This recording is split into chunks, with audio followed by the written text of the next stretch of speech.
Ghana Nurses and Midwives Association warns of dire consequences as it suffers a high attrition rate of over 4,000 of its members quitting between February and September alone this year. We may not see it now, but we will feel the pinch of it because it takes a long time to train such a professional. Let me use this opportunity to appeal once again. Chiefs and people of the Boko traditional area to smoke the peace pipe as it marks Internal Peace Day. We have details of these and other stories coming up shortly. Please stay. The children are...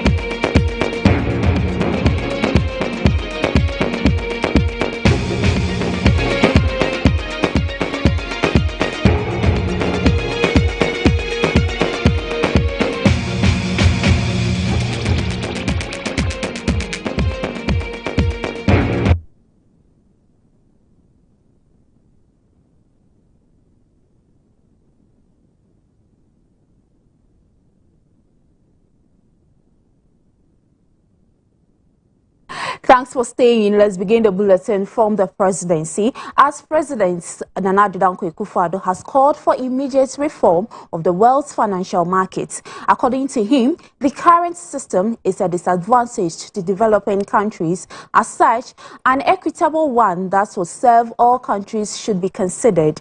The president made this clarion call while delivering a speech at the 77th UN General Assembly on Wednesday. The president said the tag of Africa as investment risk is little more than in substance. It is a self-fulfilling prophecy created by the prejudice of the international money markets, which denies us access to cheaper borrowing, pushing us deeper into debt. The financial market has been set up and operates on rules designed for the benefits of rich and powerful nations, he observed. Recalling incidents during the COVID-19 crisis, President Akufo-Addo said many powerful countries disappeared despite the partnerships the said countries had established in Africa.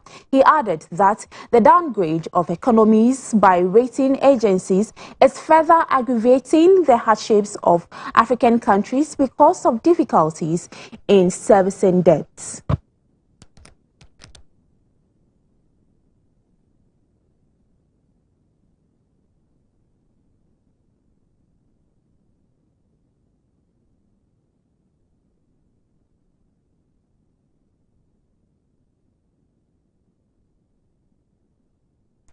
In other stories, former President John Dramani Mahama has expressed worry over how Africa is still struggling to make a headway with trade and free movements among countries on the continent. In a Facebook post to mark Kwame Nkrumah Memorial Day on September 21, 2022, Mr. Mahama said the founder of the nation had a vision to emancipate Africa from its current economic challenges.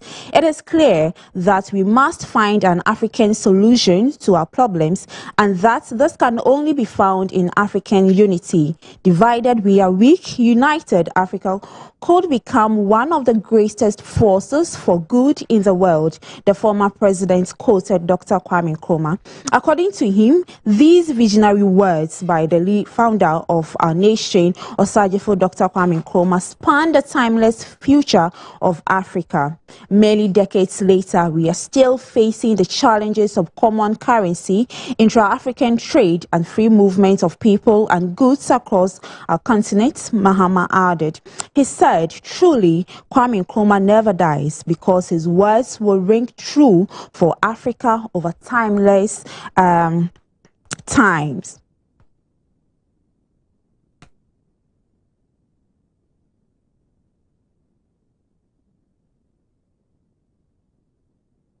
Meanwhile, all issues appears to have been buried as the leadership of the Convention People's Party discredits rumors of divided fronts amidst disunity among the rank and file of the party. Earlier yesterday, the political party contended with a series of rows culminating into a huge internal wrangling over the unfair elections. General Secretary of the party, Nana Jantua, made this remark at the wreath-laying ceremony at the Kwame Nkrumah Memorial Park together with other lead party executives as part of activities marking this year's Kwame Nkrumah Memorial Day. The event was attended by several leading members of the party, founded by Dr. Kwame Nkrumah, where glowing tributes were paid to the man considered to be the founder of modern-day Ghana. Addressing the media at the party's headquarters after a wreath-laying ceremony, chairperson of the CPP, Nana Akosua-Frimpong Nkrumah, expressed joy at the decision by the World Bank to insist on the Kwame Nkrumah Memorial Park original plan of the facility to be maintained. Now, you now qua, ultimate history, no, ultimate twist, no, so what's Western now, or be barbarian, or Betson. Now, baby, I paid a part 2 years to swap. I feel the say, ye be a been my batata in home. Yes, you were bank for sale or money, and my period. Speaking in an exclusive interview with GHOne News, the General Secretary of the party, Nanaya Ajantwa, discounted rumors of disunity among the rank and file. We are not falling apart. Nobody should create the erroneous impression that we are falling. We are highly united. This program that we did it together. Everybody had a role to play. Everybody contributed money for us to do it, all 8 of us. So we do not understand why anybody will say that we are not united. It's about the party, it's about our constitution.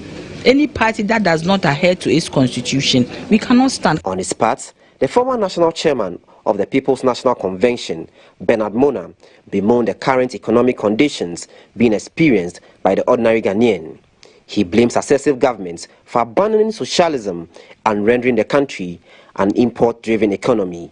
Today, as we speak, we import everything, and this is the saying of Professor Akosa, that we import toothpick. We import second-hand of toothpick. We import our wares second-hand. We import our underwears second-hand. We even import our women braziers second-hand. We import everything second-hand except toilet paper. Any nation that is so dependent on importation of goods and services into your country, that nation can never become self-sufficient. Meanwhile, international relations and security expert Dr. Vladimir Nchudanso has commended former President John Evans Atta Mills for passing the Founders' Day bill into law in order to celebrate Ghana's first president, Osagyefo Dr. Kwame Nkrumah. He, however, charged stakeholders to stop politicizing the Founders' Day celebration, saying the change in Founders' Day was needless. Dr. Mills, listening to some of us, we went to him specifically to ensure that Nkrumah's name is not obliterated from the memory of Ghanaians. So actually he chose that day for the observance of a patriots kind of day, you know, for all those who fought for independence. And as he wanted, he said Nkrumah was the arrowhead of the struggle for independence. So he chose this as a national day for observation of our heroes. Unfortunately, after him, the whole thing turned into a huge debate. You know, that 21st September, but unfortunately for the country, you know, we debate things only on political lines. When President Mills chose that day and called it a Founders' Day, he meant founders. Not one founder. That's what he meant. And I still maintain it. I've spoken on several platforms and have been insulted. I don't care. President Mills founders with apostrophe at the end of the S. Founders, all the Founders' Day. But Nkrumah as the arrowhead, I've chosen Nkrumah's birthday to celebrate all the founders, which made a lot of sense. Now, a former UN ambassador and an antique art collector, Chris Santos Aki, has eulogized Dr. Kwame Nkrumah for his selflessness in championing Pan-Africanism. Speaking on GHToday, he also stated that Africans are interlinked through acts. Nkrumah's aspirations for Pan-Africanism has always been there, no matter how it's observed in many countries. But the thing is that most of the time we are taken back by many other modern things, and we forget that we have to fight for what people like him stood for. So I in particular I want to be one of those also carrying forward that one, the issue of Pan-Africanism. If you look at arts in West Africa, or Central Africa, East Africa, there's a trait there. There's something that shows that we have the common denominator on what we do. But all carvings present something for the country, for the culture.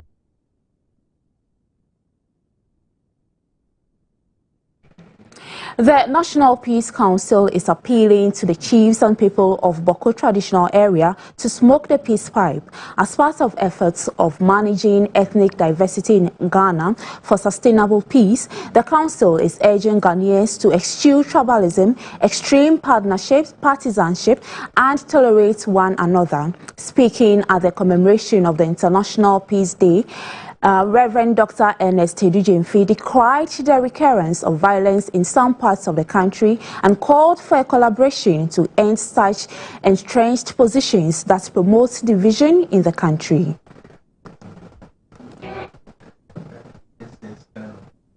This eighth institution in 1981 by the United Nations General Assembly is to strengthen the ideals of peace, both within and among all nations. In commemoration of the event, the National Peace Council convened with stakeholders to deliberate on security-related matters, among others. Speaking at a press briefing to mark this year's International Day of Peace, the United Nations Resident Coordinator, Charles Abani, recounted the negative effects of racism and called on Ghanaians to protect its enviable attributes of a peaceful country. Peace is a noble and necessary pursuit, and the only practical pathway for a better, fairer world for all people. Yet in too many places, in too many contexts, we are failing the cause of peace.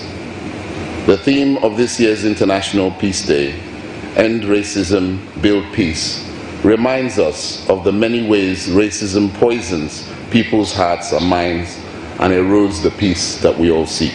Speaking on the role of journalists, President of the Ghana Journalists Association, Albert Jomfo, charged journalists to uphold professional journalistic standards and at all times promote zero tolerance for misinformation, fake news, as well as stories that promote hatred. Mr. Chairman, as journalists, our first obligation is to the truth and our first loyalty is to the people.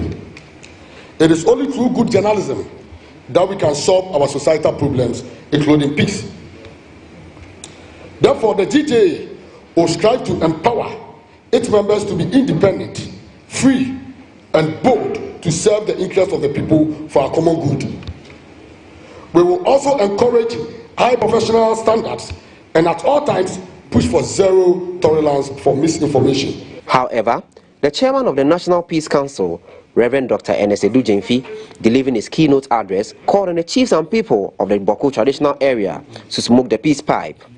He added that such protracted conflicts inhibit development, hence the need to be each other's keeper. Let me use this opportunity to appeal once again to the chiefs and people of the Boko traditional area to call for a ceasefire. Nobody gains from protracted conflict. I'm not sure anybody involved in the conflict in Boko is happy that children are not in school, the sick cannot access health services, movement of goods and people have been restricted, and freedoms curtailed. Let us confront the realities of the times and move on for the sake of our children and the future of Ghana. Now, the Executive Secretary of the Small Arms Commission, Afi Yakubu, is cautioning Ghanaians against the possession and use of illegal arms. Speaking at the International Peace Day, Afi Yakubu noted that though they are meant for protection, some miscreants illegally acquire them without licensing. She added that such persons will face the full rigors of the law when caught. This is a battle that we cannot fight alone. It is a battle that we cannot leave to the security agencies to fight alone. It is the responsibility of each and every one of us. And what really causes the proliferation of small arms and those that are used in threatening our peace are actually the illegal ones. Those that are smuggled into the country, those that are illegally manufactured in their country. But our country is a very democratic and peace-loving one. So it doesn't stop any good citizen from acquiring a weapon to protect himself, his family, but do it right. Those who don't want to do it right have evil motives, and they are the enemies of our community. We should help the security agencies to pull them out of our system. Let's head to the Central Region as the Regional Police Command has arrested one Nana Clerk Onya in connection with the killing of a 25-year-old trainee nurse, Georgina Asoboche. According to reports, the suspect, after conniving with the pastor to kill the lady, managed to bury her in a kitchen in his house at Mankisim. Tutuhini of Ekumfi Akwakrum Nana Onya fled the town upon hearing that his accomplice has been arrested, but the police subsequently arrested the search chief in his hideout at Ekumfi Akwakrum. Reports say Nana Onya and the pastor had demanded 15,000 cedis from the lady's family after the kidnap of her to be released. Narrating the incident, the police said because the family failed to pay the amount, the chief and the pastor allegedly killed the lady and subsequently buried her in the chief's kitchen. In an interview with GHOne News, Central Regional Crime Officer Chief Superintendent David Jaba confirmed the arrest, adding that both suspects are with the Regional Police Command. Meanwhile, some angry residents of Mankisim have called for the police to make sure the suspects face the full rigors of the law.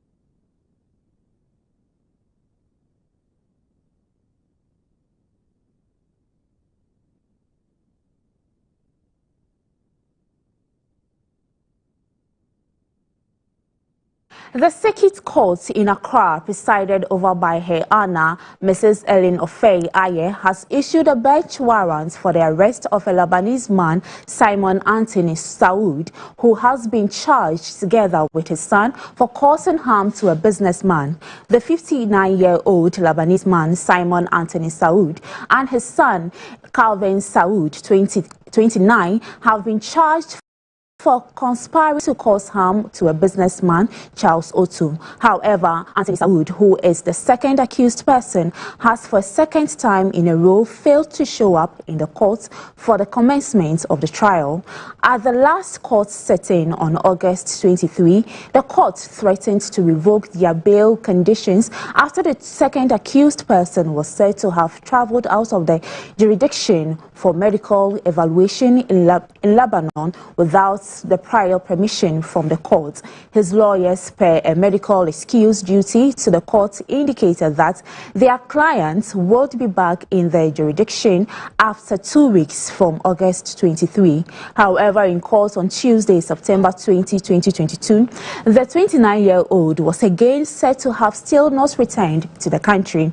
The prosecution, led by Inspector Daniel Ofori Apia, prayed the court to issue a bench warrant for the arrest of the second accused on Tuesday, September 20, 2022, on grounds that the accused did not obtain the consent of the court before leaving the jurisdiction. The case has been adjourned to October 19, 2022.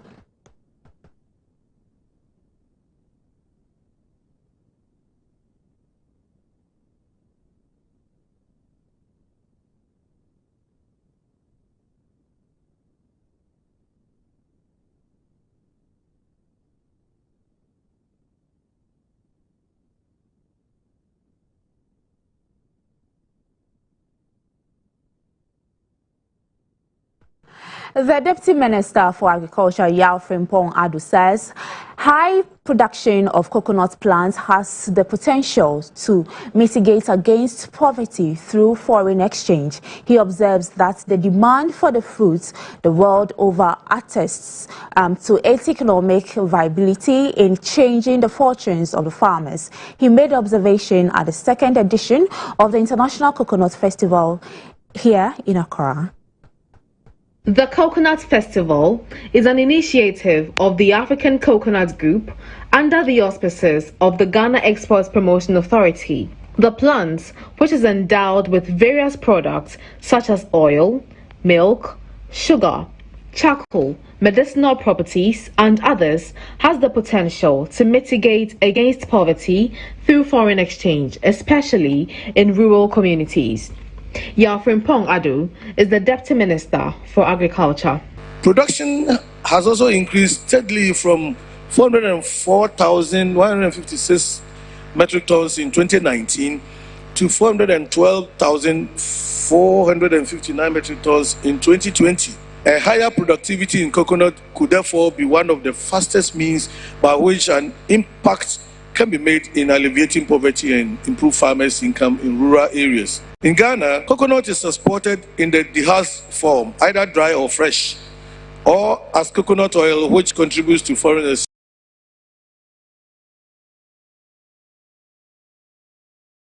exchange earnings. Getting the right certification for exporting non-traditional commodities has been a bane on small and medium-scale enterprises, and the coconut value chain is no exception. Samuel Dentu, the Deputy Chief Executive Officer of the Ghana Exports Promotion Authority, indicates his outfit is working closely with stakeholders to bridge the gap. Coconut raked in 11.44 million, while coconut oil alone earned about $7 million in exports. With a lot more strategic aggression in production, processing, and promotion of coconut and its derivatives for export, we can gain a lot more grounds as a country in the global industry. Though the Western region is seen as the hub of coconuts, it is yet to be explored fully. Kwabena Ochereda Mensa is the Western Regional Minister. Coconut has become one of the world's most popular superfoods. The demand for coconut has been increasing by 10% each year on a global scale. The demand is so high that current producers cannot keep up with the production. In Ghana, coconuts are often associated with young men we see on the roadside selling them. There is so much more that can be done with coconuts, and we have failed to truly capitalize on the market potential of the crop. Let's now do some health story, as the Ghana Registered Nurses and Midwives Association is warning of dire consequences in the health sector if government does not step in immediately to resolve grievances which have propelled thousands of midwives and nurses quitting their jobs to migrate. In an exclusive interview with GHOne TV, presidents of the association, Perpetual Ofori-Ampofo, lamented 4,674 of its members have quit and migrated between February and September alone this year, and those who are still on the job work with bitterness as a result of poor conditions of service. Up till today, some of them complain that they have never received those allowances. When we check with the Ministry of Health, they tell us, oh, they have paid. There's a lot of bitterness with this COVID case. Just a few had it, and the rest were really sad, and they were really aggressive and angry. The Ghana Registered Nurses and Midwives Association have over the years advocated for better conditions of service for its members, including some essential allowances. That movement is amongst nurses who have some add-on specialized skills. So our critical care nurses, our emergency nurses, our perioperative nurses, and the rest are moving. And obviously, we don't have many of such professionals in Ghana. So when they move, there would be definitely a gap. We may not see it now, but we will feel the pinch of it because it takes a long time to train such a professional. The news team went round some health facilities to engage some nurses on what is accounting for the high attrition rate in the profession. Here at the Greater Accra Regional Hospital, we caught up with the head of the nursing and midwifery in the person of DDNS, Gifty Abankwa, who confirmed 10 of her staff have left between January and July this year, with a chunk of them who have also presented various excuses for leave. Their reason, she shares, include the mirage of challenges that bedevils the average health worker. With the issue of nurses quitting, it is very true. I have even a lot on my decks now. Within January to July, almost 10 nurses are gone. And as time goes on, they go with it. They write the exams. When they pass, they send in a leave without pay for 2 or 3 months. And within a short time, they go. The condition of service is what makes them go. And as such, the nursing care they will give, they are not willing to go the extra mile just because of that. One of the nurses at the facility, Constance Aqua, who has been practicing for 23 years, expressed disappointment in the unpaid promised 50% COVID-19 allowance after dealing with anxiety and fears as a frontline worker at the height of the pandemic. Condition of service is nothing to write home about. The salary and everything, it doesn't take us home. So some of them feel that wasting their time like some of us have done will not do much for them. So the earlier you leave, the better. So most of our young nurses are leaving, and even those of us who are older, who didn't want to go initially, are thinking about it. Christiana Apia and Jonathan O'Day Mills, who have practiced for 11 and 16 years respectively, could not agree less. If I get an option that I will have better conditions that will be favorable for myself and my family, then I'll be willing to leave. I will plead with our leaders to do something about our salaries so that at least it will help us move around, add some more allowances to us so that it will ease the pressure on the salary alone. The shortage is not basically with those living, but we also have other backlogs or others who are in the country who are not being posted. We want to urge the government that they should assist the nurses as far as our conditional service is concerned. The Ghana Registered Nurses and Midwives Association is, however, warning that the situation could worsen in the next few years if their grievances are not given the necessary attention thereof. Evelyn Araba Edu, reporting for GHOne News. All right, on that note, we end GHToday News with me, Evelyn Araba Edu. Just stay tuned for GHToday, which comes up shortly with Sewam here and Lantan Papanko.